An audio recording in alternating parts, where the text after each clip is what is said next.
ന്യായാധിപന്മാരുടെ പുസ്തകത്തിൽ നിന്ന് അദ്ധ്യായം 11. ഗിലെയാദുകാരനായ ജെഫ്ത ശക്തനായ സേനാനിയായിരുന്നു.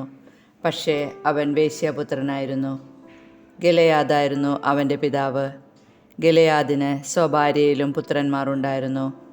അവർ വളർന്നപ്പോൾ ജെഫ്തായെ പുറന്തള്ളിക്കൊണ്ട് പറഞ്ഞു, ഞങ്ങളുടെ പിതാവിൻ്റെ അവകാശം നിനക്ക് ലഭിക്കുവാൻ പാടില്ല. നീ അന്യസ്ത്രീയുടെ മകനാണല്ലോ. അപ്പോൾ ജെഫ്ത തൻ്റെ സഹോദരന്മാരിൽ നിന്ന് ഓടിപ്പോയി തോബ് എന്ന സ്ഥലത്ത് ചെന്ന് താമസിച്ചു. ഒരു നീചസംഘം അവനോട് ചേർന്ന് കൊള്ള ചെയ്ത് നടന്നിരുന്നു. അക്കാലത്താണ് അമ്മോന്യർ ഇസ്രായേലിനെതിരെ യുദ്ധത്തിന് വന്നത്. അപ്പോൾ ഗിലെയാദിലെ ശ്രേഷ്ഠന്മാർ ജെഫ്തായെ തോബ് ദേശത്തു നിന്ന് കൂട്ടിക്കൊണ്ടുവരുവാൻ പോയി. അവർ ജെഫ്തായോട് പറഞ്ഞു, അമ്മോന്യരോടുള്ള യുദ്ധത്തിൽ നീ ഞങ്ങളെ നയിക്കണം. ജെഫ്ത ഗിലെയാദിലെ ശ്രേഷ്ഠന്മാരോട് ചോദിച്ചു, നിങ്ങൾ എന്നെ വെറുക്കുകയും എൻ്റെ പിതാവിൻ്റെ ഭവനത്തിൽ നിന്ന് അടിച്ചിറക്കുകയും ചെയ്തില്ലേ? അപകടത്തിൽപ്പെട്ടപ്പോൾ നിങ്ങൾ എൻ്റെ അടുക്കൽ വന്നിരിക്കുന്നുവോ? ശ്രേഷ്ഠന്മാർ ജെഫ്തായോട് പറഞ്ഞു, നീ ഞങ്ങളോടുകൂടെ വന്ന് അമ്മോന്യരോട് യുദ്ധം ചെയ്യേണ്ടതിനും ഗിലെയാദ് നിവാസികളായ ഞങ്ങളെല്ലാവരുടെയും നേതാവായിരിക്കേണ്ടതിനും തന്നെയാണ് ഞങ്ങൾ നിൻ്റെ അടുത്തേക്ക് വന്നിരിക്കുന്നത്. ജെഫ്ത അവരോട് പറഞ്ഞു, അമ്മോന്യരോട് പോരാടാൻ നിങ്ങൾ എന്നെ കൊണ്ടുപോവുകയും കർത്താവ് അവരെ എനിക്ക് ഏൽപ്പിച്ചു തരികയും ചെയ്താൽ ഞാൻ നിങ്ങളുടെ നേതാവാകും. ശ്രേഷ്ഠന്മാർ പ്രതിവചിച്ചു, കർത്താവ് നമുക്ക് സാക്ഷിയായിരിക്കട്ടെ. നീ പറയുന്നത് പോലെ ഞങ്ങൾ ചെയ്യും, തീർച്ച. അവൻ ഗിലെയാദിലെ ശ്രേഷ്ഠന്മാരോട് കൂടെ പോയി. ജനം അവനെ നേതാവായി സ്വീകരിച്ചു. മിസ്പായിൽ കർത്താവിൻ്റെ മുൻപിൽ വച്ച് ജെഫ്ത ജനങ്ങളോട് സംസാരിച്ചു. ജെഫ്ത ദൂതന്മാരെ അയച്ച് അമ്മോന്യ രാജാവിനോട് ചോദിച്ചു, എൻ്റെ ദേശത്തോട് യുദ്ധം ചെയ്യാൻ നിനക്ക് എന്നോട് എന്താണ് വിരോധം? അമ്മോന്യ രാജാവ് ജെഫ്തായുടെ ദൂതന്മാരോട് പറഞ്ഞു, ഇസ്രായേൽ ജനം ഈജിപ്തിൽ നിന്ന് വന്നപ്പോൾ അർണോൺ മുതൽ ജാബോക്കും ജോർദാനും വരെയുള്ള എൻ്റെ സ്ഥലം കൈവശപ്പെടുത്തി. അതിപ്പോൾ യുദ്ധം കൂടാതെ എനിക്ക് തിരികെ കിട്ടണം. ജെഫ്ത വീണ്ടും ദൂതന്മാരെ അയച്ച് അമ്മോന്യ രാജാവിനോട് പറഞ്ഞു, ജെഫ്ത ഇങ്ങനെ അറിയിക്കുന്നു, മോവാബ്യരുടെയോ അമ്മോന്യരുടെയോ ദേശം ഇസ്രായേൽ കൈയടക്കിയില്ല. അവർ ഈജിപ്തിൽ നിന്ന് വരും വഴി മരുഭൂമിയിൽ കൂടി ചെങ്കടൽ വരെയും അവിടെ നിന്ന് കാദേശ് വരെയും എത്തി. ഇസ്രായേൽ വന്ന് ഏദോം രാജാവിനോട് ദൂതന്മാർ വഴി നിന്റെ ദേശത്തിലൂടെ കടന്നു പോകാൻ തങ്ങളെ അനുവദിക്കണമെന്ന് അപേക്ഷിച്ചു. പക്ഷേ അവനത് സമ്മതിച്ചില്ല. മോവാബ് രാജാവിനോടും അവർ ആളയച്ചു പറഞ്ഞു, അവനും സമ്മതിച്ചില്ല. അതിനാൽ ഇസ്രായേൽ കാദേശിൽ തന്നെ താമസിച്ചു. അവർ മരുഭൂമിയിലൂടെ യാത്ര ചെയ്തു. ഏദോമും മോവാബും ചുറ്റി മോവാബിന് കിഴക്ക് എത്തി അർണോൻ്റെ മറുകരെ താവളമടിച്ചു. മോവാബിൽ അവർ പ്രവേശിച്ചതേയില്ല. മോവാബിൻ്റെ അതിർത്തി അർണോണാണല്ലോ. ഇസ്രായേൽ ഹെഷ്ബോണിലെ അമോര്യ രാജാവായ സീഹോൻ്റെ അടുക്കൽ ദൂതന്മാരെ അയച്ച് നിങ്ങളുടെ ദേശത്തുകൂടി ഞങ്ങളുടെ സ്ഥലത്തേക്ക് പോകാൻ അനുവദിക്കണം എന്നപേക്ഷിച്ചു. എന്നാൽ തൻ്റെ ദേശത്തുകൂടി ഇസ്രായേലിനെ കടത്തിവിടാൻ സീഹോന് വിശ്വാസം വന്നില്ല. മാത്രമല്ല, സീഹോൻ ജനങ്ങളെയെല്ലാം ഒന്നിച്ചുകൂട്ടി യാഹാസിൽ താവളമടിച്ച് ഇസ്രായേലിനോട് പൊരുതി. ഇസ്രായേലിൻ്റെ ദൈവമായ കർത്താവ് സീഹോനെയും അവൻ്റെ ജനത്തെയും ഇസ്രായേൽക്കാരുടെ കയ്യിലേൽപ്പിച്ചു.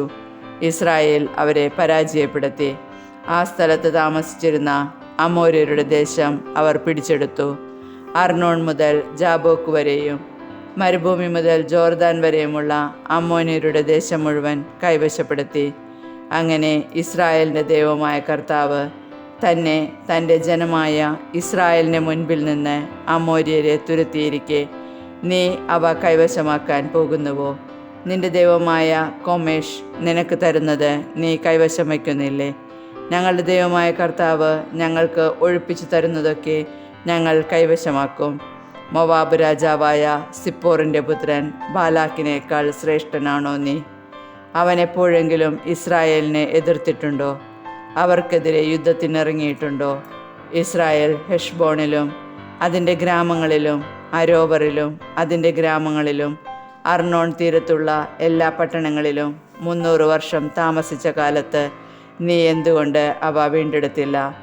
ആകയാൽ ഞാൻ നിന്നോട് ഒരപരാധവും ചെയ്തിട്ടില്ല.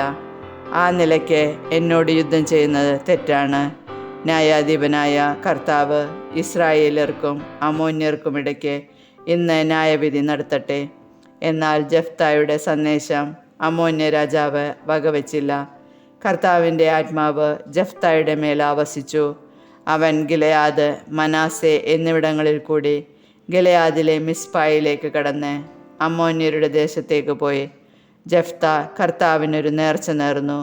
അങ്ങ് അമ്മോന്യരെ എൻ്റെ കയ്യിലേൽപ്പിക്കുമെങ്കിൽ ഞാൻ അവരെ തോൽപ്പിച്ച ജേതാവായി തിരികെ ചെല്ലുമ്പോൾ എന്നെ എതിരേൽക്കാൻ പടിവാതിൽക്കലേക്ക് ആദ്യം വരുന്നത് ആരായിരുന്നാലും അവൻ കർത്താവിൻ്റേതായിരിക്കും. ഞാൻ അവനെ ദഹനബലിയായി അവിടത്തേക്ക് അർപ്പിക്കും. ജെഫ്ത യുദ്ധം ചെയ്യാൻ അമ്മോന്യരുടെ അതിർത്തി കടന്നു. കർത്താവ് അവരെ അവൻ്റെ കയ്യിലേൽപ്പിച്ചു. അരോവർ മുതൽ മിന്നിത്തിനു സമീപം വരെയും ആബേൽ കരാമീം വരെയും 20 പട്ടണങ്ങളിൽ അവൻ അവരെ വകവരുത്തി. വലിയ കൂട്ടക്കൊല നടന്നു. അമ്മോന്യർ ഇസ്രായേലിനു കീഴടങ്ങി. ജെഫ്ത മിസ്പായിലുള്ള തൻ്റെ വീട്ടിലേക്ക് വന്നു. അതാ അവൻ്റെ മകൾ തപ്പുകൊട്ടി നൃത്തം വച്ച് അവനെ എതിരേൽക്കാൻ വരുന്നു. അവൾ അവൻ്റെ ഏകസന്താനമായിരുന്നു. വേറെ മകനോ മകളോ അവനില്ലായിരുന്നു. അവളെ കണ്ടപ്പോൾ അവൻ വസ്ത്രം കീറിക്കൊണ്ട് പറഞ്ഞു, അയ്യോ മകളെ, നീ എന്നെ ദുഃഖത്തിലാഴ്ത്തിയല്ലോ. നീ എന്നെ വല്ലാത്ത വിഷമത്തിലാക്കിയിരിക്കുന്നു. ഞാൻ കർത്താവിന് വാക്കുകൊടുത്തു പോയി. നേർച്ചയിൽ നിന്ന് പിന്മാറാൻ എനിക്ക് സാധിക്കുകയില്ല. അവൾ പറഞ്ഞു, പിതാവേ, അങ്ങ് കർത്താവിന് വാക്കുകൊടുത്തെങ്കിൽ അതനുസരിച്ച് എന്നോട് ചെയ്തു കൊള്ളുക. കർത്താവ് ശത്രുക്കളായ അമ്മോന്യരോട് പ്രതികാരം ചെയ്തല്ലോ. അവൾ തുടർന്നു, ഒരു കാര്യം ചെയ്യാൻ എനിക്ക് ചെയ്തു തരണം. സഖിമാരോടൊത്ത് പർവ്വതങ്ങളിൽ പോയി എൻ്റെ കന്യാത്വത്തെ പ്രതി 2 മാസത്തേക്ക് വിലപിക്കാൻ എന്നെ അനുവദിക്കണം. പൊയ്ക്കൊള്ളുക എന്ന് പറഞ്ഞ് അവൻ 2 മാസത്തേക്ക് അവളെ അയച്ചു. അവൾ പർവ്വതങ്ങളിൽ സഖിമാരോടൊപ്പം താമസിച്ച് തൻ്റെ കന്യാത്വത്തെപ്പറ്റി വിലപിച്ചു. 2 മാസം കഴിഞ്ഞ് അവൾ പിതാവിൻ്റെ പക്കലേക്ക് തിരിച്ചു വന്നു. അവൻ നേർന്നിരുന്നത് പോലെ അവളോട് ചെയ്തു. അവൾ ഒരിക്കലും പുരുഷനെ അറിഞ്ഞിരുന്നില്ല. ഗിലെയാദുകാരനായ ജെഫ്തായുടെ പുത്രിയെ ഓർത്ത് ഇസ്രായേൽ പുത്രിമാർ വർഷം തോറും 4 ദിവസം കരയാൻ പോവുക പതിവായി തീർന്നു.